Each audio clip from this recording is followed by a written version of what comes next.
Hello there, I'm Father Nathan Mulcock, and I was the curate at St Andrew and St George Stevenage when I was invited to present this paper.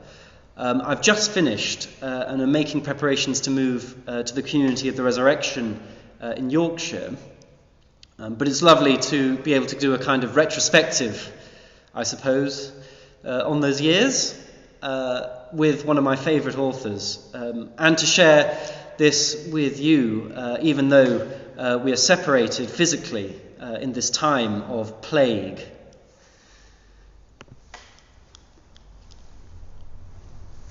For my very first church job, the rector insisted that 2 books were to be compulsory reading: Graham Greene's The Power and the Glory, and Barbara Pym's Some Tame Gazelle.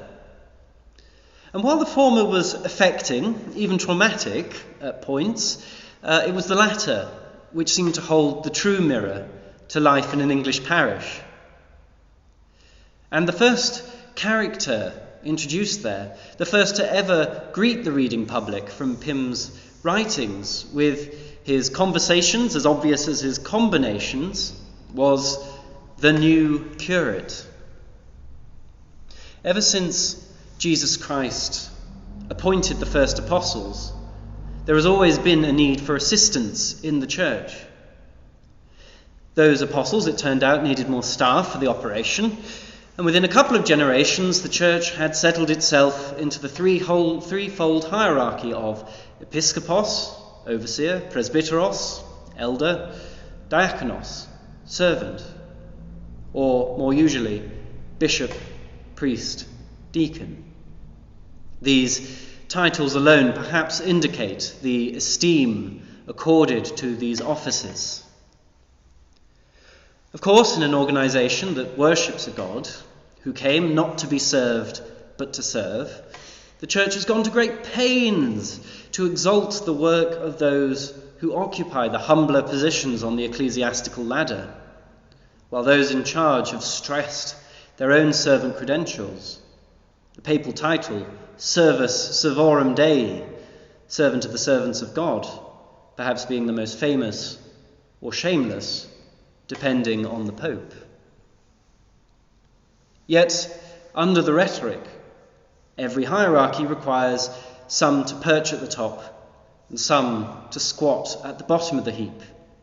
And in the Church of England, that infelicitous position has normally been occupied by the curate. Curate! There is something which excites compassion in the very name of a curate, quipped Sidney Smith, and with good reason. The Almighty may bestow rich blessings on the humble, but the Church has historically shown little corresponding interest in dispensing equivalent temporal rewards to its lowliest clergy. Technically speaking, a curate is the one who holds the cure or care of souls for a parish, and so actually is the incumbent. But more usually it refers to the incumbent's assistant or deputy. At its most basic, a curate is simply an unbeneficed assistant clergyperson, one who isn't in charge of the parish, and therefore not entitled to its revenues, the so-called living, that historically came from its possession. This living was paid out in property, taxes or tithes, and the cultivated land. Rectors received the lot, vicars received the lesser tithes, and if you couldn't simply inherit your living, then, as any Mr. Collins could inform you, one had to woo a patron, one whom, holding the right to present the living, could appoint you to the job. Not all livings were created equal, but they were considered essential for a priest to have a secure income and live in gentle society. The hapless curate, however, had no living, and in exchange for doing the actual pastoral work of the parish, he'd receive a small stipend paid out by the incumbent himself. Given that curates vastly outnumbered vacant livings, the disparity of wages was considered iniquitous, and therefore in English literature often rendered the curate a very pitiable specimen indeed. Bishops place rectors through their holy fees, and rectors mince them into curacies. Among all the lots to which the poor is heir, the hardest portion is the curate's share, penned Evan Lloyd in 1766, highlighting the plight of curates up and down the ages that persisted, more or less, until Pym's own time, when the curate was finally regarded as a worthy colleague and partner in the gospel. It's an obvious route, but the curate's progress is traceable through those other authors commonly associated with Pym, Austin and Trollope. In Austin's time, the church was, to modern sensibilities at least, in a dismal state. In his own study of Austin's clergy, E.G. Selwyn noted, a large number of church people regarded a living as just that, a house and an income to live on, rather than a sphere of duty. In novels about the wealthy and leisured, curates are conspicuous by their absence, having no place in such refined circles. Nevertheless, Mary Crawford's spiteful comments to Edmund in Mansfield Park gives a glimpse of how curates were viewed. A clergyman has nothing to do but be slovenly and selfish, read the newspaper, watch the weather, and quarrel with his wife. His curate does all the work, and the business of his own life is to die. Even Edmund himself, despite his defence of ministry as a high calling, in charge of all that is of first importance to mankind, nevertheless at one point exclaims, "What?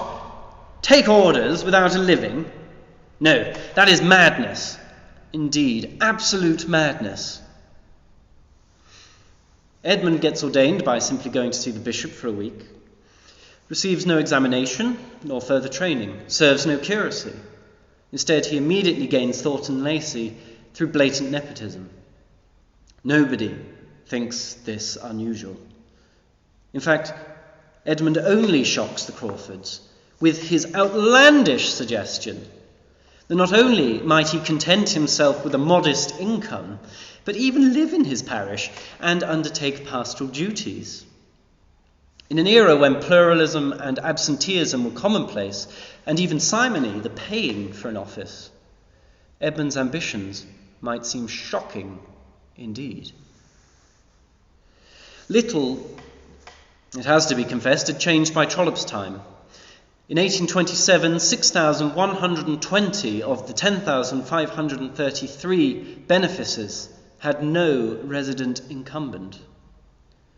Instead, a high proportion of the parochial work in the Church of England was performed by curates, and curates living on pittances, unprotected by any security of tenure, liable to dismissal at a moment's notice, were inevitable servants and dependents. However, Trollope, unlike Austin, writes of curates and rails against their condition. It is notorious that a rector in the Church of England, in the possession of a living of, let us say, 1,000 a year, shall employ a curate at £70 a year, that the curate shall do 3/4 or more of the work of the parish, that he shall remain in that position for 20 years, taking 1/14 of the wages while he does 3/4 of the work, and that nobody shall think that the rector is wrong or the curate ill-used. In both his clerical sketches and when he introduces the famous perpetual curate, Mr. Crawley in Framley Parsonage, he goes so far as to boldly suggest that clergy should instead receive a wage according to the work they've done and not a living, an idea that still hasn't caught on in the Church of England. Josiah Crawley himself, of course, represents a vanished category of curate.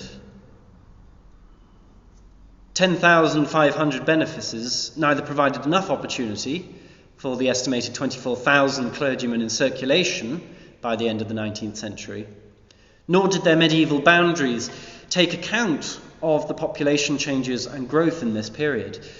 Developing places like Hogglestock, growing working areas needed parishes, but there was no historic living to sustain them. Perpetual curates were introduced to this new kind of parish. They had the incumbent's responsibilities, but the wages and social prestige of a curate. There was some legal protection, though.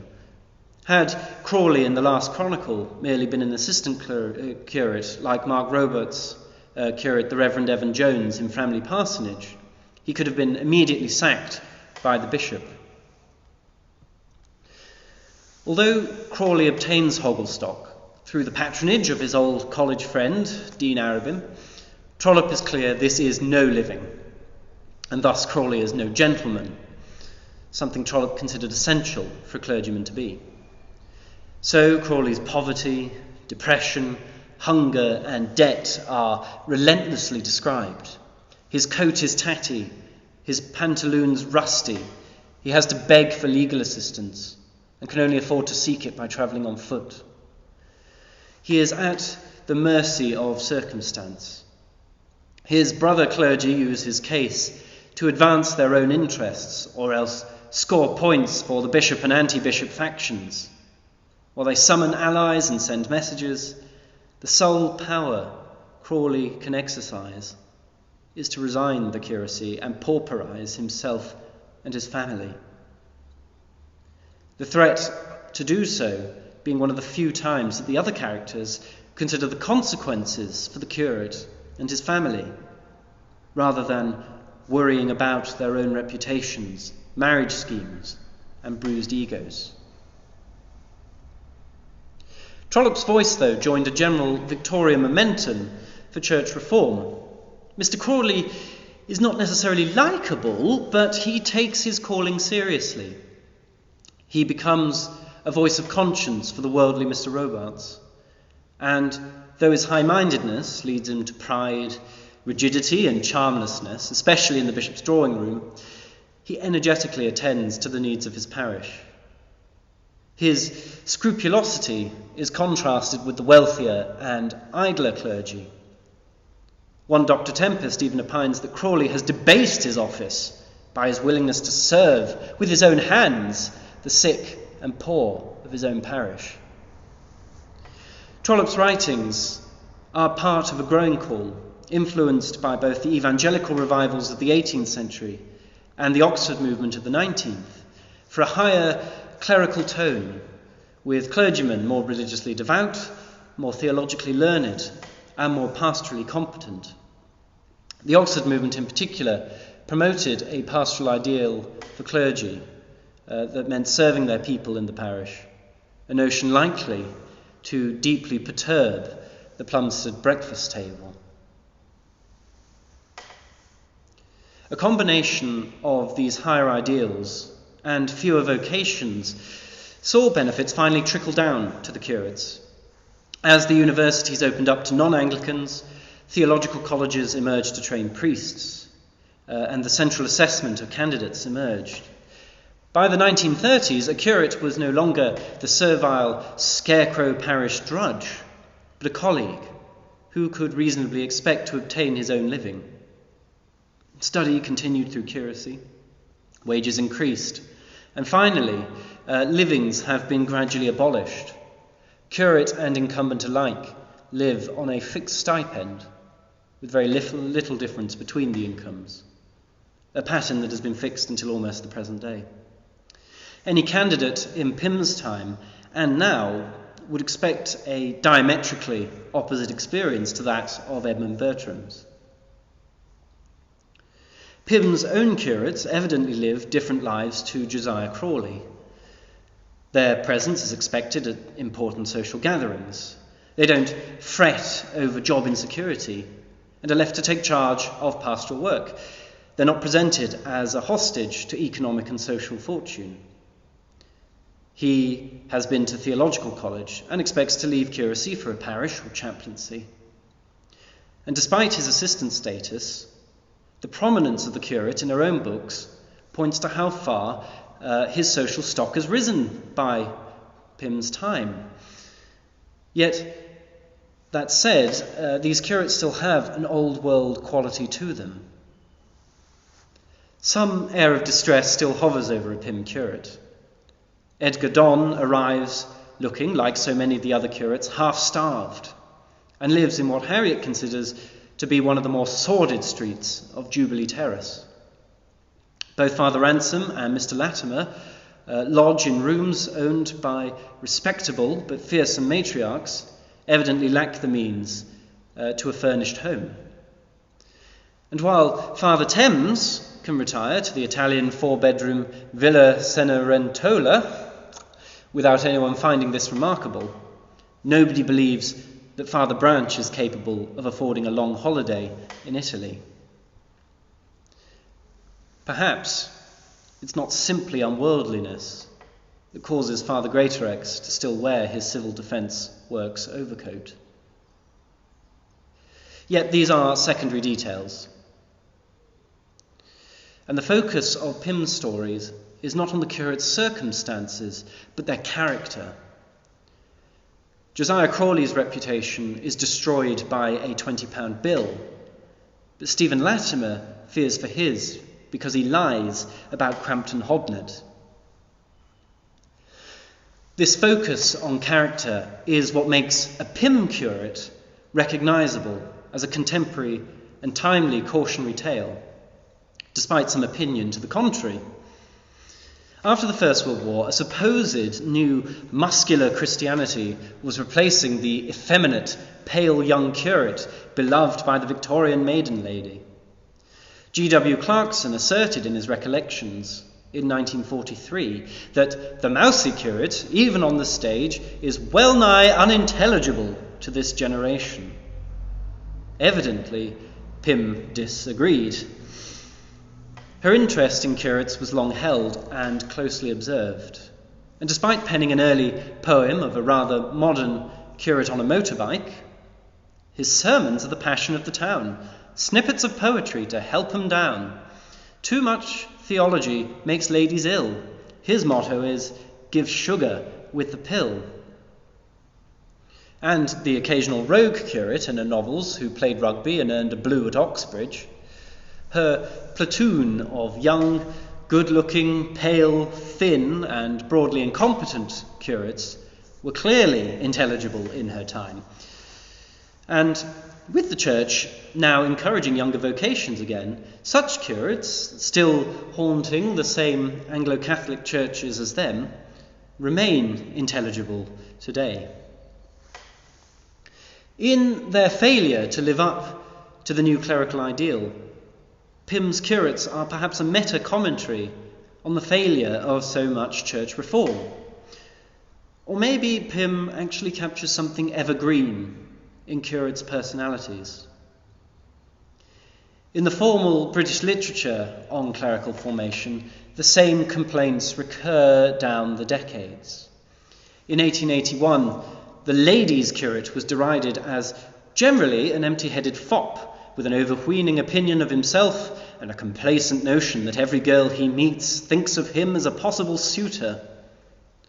One writer in 1910 warns of self-assertive, irritating and vain curates, and another in 1947 cautions curates against tactlessness, thoughtlessness, foolishness, and being lazy, while another in 1962 bemoans the decline of intellectual standards and the quality of curates.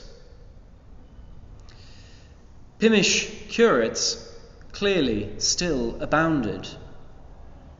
Pym herself perhaps summarises these apparently immortal qualities by deploying curately as an adverb in itself, capturing that distinctive mixture of bluff condescension and obvious vacuity that can and still does characterise the freshly ordained, whom, despite possessing no experience, are often painfully keen to prove themselves in the given span of just 3 or 4 years. Provided that such curates are furnished with even a modicum of self-awareness, however, Pym's novels skewer any temptation to grandiose self-regard. Given that there's hardly a priest that isn't ineffectual in Pym's world, it comes as no surprise that the curate is unflatteringly portrayed as a particularly useless specimen. Carried over from Austen and Trollope particularly is the relative weakness of the curate. However, Pym refashions this from a lack of social standing into a lack of inner qualities and strength. Exemplary in this uselessness category stands Father Greatorex in Excellent Women, around whom things just inexplicably go wrong when he's left in charge of the parish, and is considered suitable neither for marriage nor even capable of running a meeting to discuss the Christmas bazaar. He's so feeble, he doesn't have a single line of dialogue in the novel. Yet of the outer characteristics of the three most fleshed out curates, Stephen, worm of a man Latimer, bleating Edgar Donne, and Marius Broken Reed Ransom, these gentlemen hardly do much better. Frequently holding a third in theology, they are banal preachers, forever wearied by the onerous duties of chatting to people at social gatherings, and while armed with glib charm, tend to converse in light platitudes, becoming easily flummoxed by heavier conversation, be it cultured, in the case of Mr. Donne, who doesn't understand why Archdeacon Hoccleve wishes to pronounce his name as Dun, or even on pastoral matters. Latimer is alarmed at possibly having to speak to Mr. Cleveland about his suspected affair, and Ransom is incapable of assisting either Mary Beamish or his friend Father Sainsbury in moments of personal turmoil. This trait applies doubly in affairs of the heart. Though engaged by the end, each man is incredibly gauche, even oblivious, with such passionate utterances as declaring someone to be a good sort, a fine person, or that they respect and esteem their hoped-for bride. In books where the central preoccupation is love, the fact that curates are sources of amusement rather than serious contenders, even when they seem suitable, is telling. These broad strokes continue with Father Basil Tame Animal Branch, who carries the distinction of failing to woo a partner altogether and is left instead to make cynical remarks at the wedding. Moreover, they even lack agency in their own stories. Ransom is pushed from lodgings to lodgings by external events, and he frets aimlessly about his direction in life, and finally relies on Mary Beamish for advice. Olivia Berridge is required to take matters into her own hands to secure the engagement to Edgar Donne, while after Stephen Latimer's outrageous lie, he is preoccupied with the consequences and comes to fear and resent the imagined power of Miss Morrow to ruin his reputation. And his proposal to her emerges from hoping that she will resolve his angst at feeling trapped, a feeling he does only resolve in the end by chance encounter on holiday. If these aren't sufficiently sharp reminders that curates aren't as brilliant as we might find ourselves, the tragedy is that the character never comes to any deep realization of their feeble state.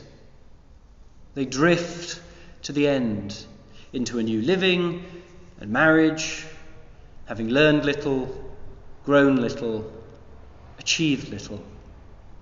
They neither increase in stature nor learn humility from their experiences. Their weakness even extends to their place in the book. Engaged in activity and busyness, often self-involved, they nevertheless remain peripheral, insubstantial, never exercising a decisive influence over any of the protagonists.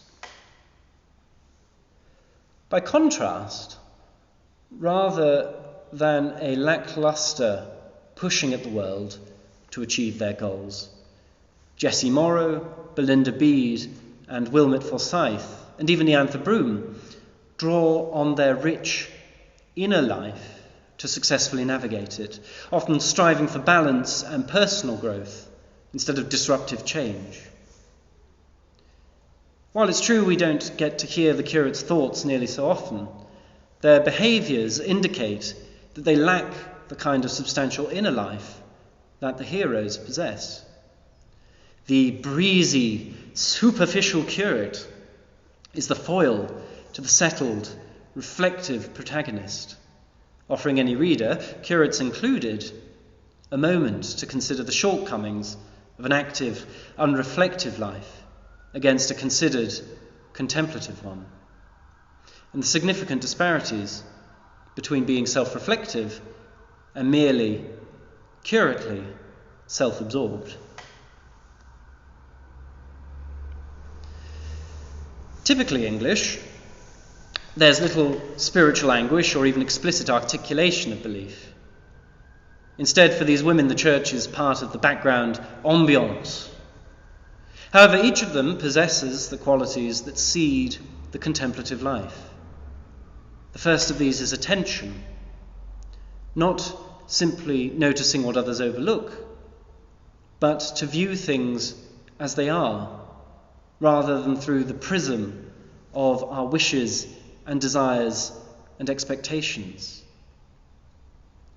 This attention grants perceptiveness that others lack. It is Miss Morrow who sees through the pretensions of types like Mr. Latimer or Simon Beddoes.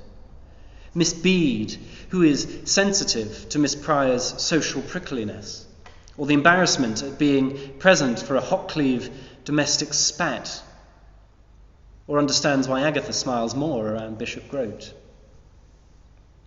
Although the brisker Harriet does win a point for being more frank about Henry's feelings for Belinda. Even Wilmot, whose struggle is to better learn this resting attention as she realises she's missed the lives being lived under her nose, particularly by her husband and mother-in-law, and certainly has a long way to go to reach the insight of the omni-comprehending Sybil. Nevertheless, recognises Bason's uncharitableness and correctly guesses Mary's feelings for Marius simply by noting that he's absent from her letters. The philosopher Simone Weil once wrote that absolute unmixed attention is prayer. And this power of deep attention allows each woman to find joy and beauty in the small and overlooked things, be it the beauty of rough and careworn hands, appreciating favourite dishes being served for a birthday, the joy of gaining the confidence of another, or simply achieving the perfect consistency of ravioli dough. Miss Morrow makes the most explicit link between attention and prayer as she meditates on the dear, treasured things around her, their future transformation by the light of heaven, and the way small things and the trivial round and beauty, even in North Oxford, bring her closer to God. The second quality they cultivate is their detachment, that ability to love freely rather than possessively. Each accepts people as they are, not aiming to change or force people to act against their inclinations.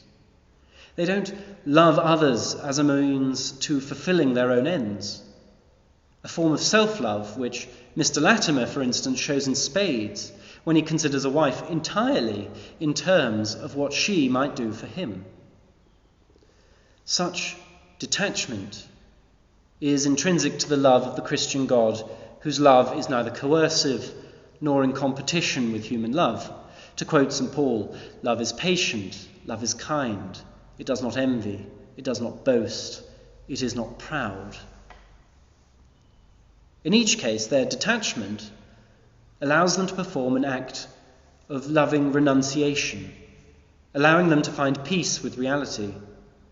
Whether this is Wilmot, disappointed in her fantasies about Piers, quickly recognising that she, quote, was going to find it impossible to dislike Keith, and ultimately fosters a closer and more honest relationship with her own husband. By this renunciation of fantasy, she comes to acknowledge her own uncharitableness and lack of self-knowledge, and comes to a greater acceptance of the people around her. Belinda's triumph, meanwhile, is not so much the rejection of Bishop Grote in favour of her sister, but finally appreciating Agatha as both a wife and woman, with her own private disappointments, and even coming to find reassurance in the awkwardness she feels around her. Miss Morrow, having rejected the cold overtures of Mr. Latimer, finds herself grateful for her own life and even comforted by the lack of change at the lodge. Iantha, of course, ignores expectations and follows her heart to John, while it is Sophia who is left wailing as her projects and projections on Iantha fall apart.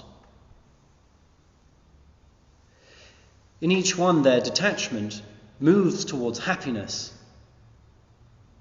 to better understanding and appreciation of themselves and others, rather than opting for the curately solution of trying to fix inner discontent by changing their worldly circumstances. Compared to the curates, each woman is a paragon of spiritual maturity. This, I think, is above all shown by the protagonists having the gift of laughter, appreciating the absurdity of the situations they find themselves in. Unlike the other characters, curates especially, who with furrowed brows and eager expressions take their situations, and worse, themselves, with utmost seriousness. Jessie, Belinda and Wilmot are savvy enough to recognise that they are in a comedy, finding amusements in others' furious arguments over cassocks, or how drab an extramarital affair can actually be, or the amusement of a skirmish over wrapping marrows. Jessie herself even considers herself to be observing a play rather than real life, and is amused by the pretensions of other characters, above all the formidable Miss Doggett. Unlike, say, Henry Hockleave's scornful laughter, this is a good-humoured amusement that recognises that life is often ridiculous and finds both joy and laughter in the mundane. These are signs of a great spirit. We might compare this to Belinda Bird in Crampton Hodnet, who is described as not being fond of laughing, who deludes herself into finding beauty in Cleveland's bumbling until the illusion is finally and painfully shattered. Miss Morrow, in her gales of laughter, would never have been so easily taken in. Yet despite the shortcomings of the curates, they are indulged by the other characters, who politely ignore their uselessness, gaucherie and vacuity, and welcome them as equals in any social gathering. This indulgence seems to extend to the author too. Despite finishing no wiser or even better at their job, they get their living, and with one exception, a bride. Life works out pretty well for them. However, when it comes to Father Branch, it seems Pym herself was feeling her curates have become a bit old hat. An unsuitable attachment is an acknowledgement that life is rather different from Pym's imagined middle-aged future in Some Tame Gazelle. Sophia summarises Father Branch as a kind of tame curate of the old-fashioned type, beloved by elderly ladies, concluding, "One did not see so many of them now." In a way, Branch is a distillation of Pym's curates, good-looking, self-involved, weak, and with a bright streak of vanity. Yet he shows how low the curate's stock has fallen. Penelope finds her drinks à deux with this character ludicrous rather than remotely romantic, even before he's taken away. And Iantha casually dismisses him out of hand as a prospect too. And with that, he simply vanishes until the end of the book. It's a marked shift from Harriet's delight at welcoming an Italian-looking curate who has just had a nervous breakdown to England, to the round rejection of this broken-down English curate in Italy. Branch seems to lack any inner motivation. He appears to flirt a little bit, and then is flicked away by Pym with a similar impatience that the characters often feel with him. By the 60s, the Pym curate star is waning, even in the eyes of the author. While the women, like Penelope and Iantha, take their destiny into their own hands, Father Branch is left to criticise the buffet table. And a baton passes. The equally inept suitor, Rupert Stonebird, is left another chance to claim love right at the end. The anthropologists will inherit the earth, as the church and her clergy slope into the background. The absence of a curate in A Few Green Leaves maybe underlines the decreasing ability of small parishes to even support such a creature. Still, even if less enthused by them in later years, Pym's curates still do have a resonance that is now lacking from Austen and Trollope. True, the curate is more varied as a breed these days, arriving at the job at different ages, male, female, cis, trans, from different backgrounds and professions, full-time, part-time, married, divorced, with kids, or grown-up children, or same-sex partners. Yet Pym still captures something that we all hold in common. The poverty and nepotism and job insecurity of Trollope's time have faded. But what curate hasn't found themselves making tactless or obvious remarks, has not preached poorly, or found themselves at a loss for words with someone, or struggled to carry out their incumbents' expectations? Typically, a mixture of set training and personal idiosyncrasy that they insist must be followed by their underlings. Since no amount of training is a substitute for the actual lived experience of a particular parish and all its quirks and eccentrics, every curate, by dint of being a curate, will at turns feel both helpless and useless in their role. Rich seams of curately comedy may even be opening up again, for in the activity versus contemplation balance, the Church of England seems to be once again tilting the scales in favour of activity. The Victorian push for professionalisation seems to have come full circle, and future curates may share Edmund Bertram's experience after all. Candidate selection panels have been scaled back, potentially giving bishops more influence. Residential training with its tight-knit community of prayer is being sidelined for looser, mixed-mode training with diverse placement opportunities and hands-on work in churches. Academic theology is out, and practical reflection and contextual theology are in. Curates are expected to arrive capable of managing themselves, to be missional and show leadership. Less time is spent pottering about the parish and is instead spent in further training, seminars, meetings, running projects, and of course emails. This last year, no doubt curates could be found sweating over their laptops as the lockdown suddenly meant they were the obvious selection to learn how to become broadcasters and social media experts. Moreover, from the safety of private online groups, the training evidently has failed to stamp out the curate character. Some curates freely reveal a remarkable ignorance of their profession, or lack of perspicacity in their parochial dealings, or a clear self-absorption as they bewail their lot and go to pieces over routine occurrences. Yet, we've all indulged in it at some point, and we all begin somewhere. It's amusing to others for us to begin as a Pymish, curately curate. However, it would be a tragedy for us to finish as one. It remains to be seen whether all this activity will launch a compelling new Christianity for this island, or will simply devolve into the bland leading the bland. Yet, whenever a busy curate is tempted to hubris, whenever they persuade themselves that they really do know better, when they are tempted to blame their circumstances for their failure, and when they are just perhaps taking themselves and life too seriously, to paraphrase Stephen Latimer, they could do worse than reach for a pim.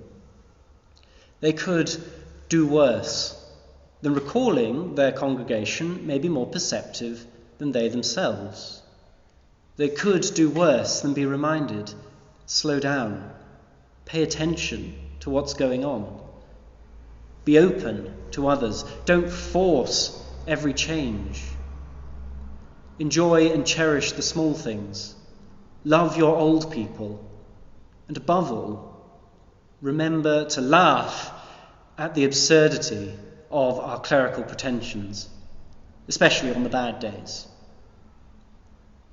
For as Miss Bede could observe, curates are at heart pretty much the same as always.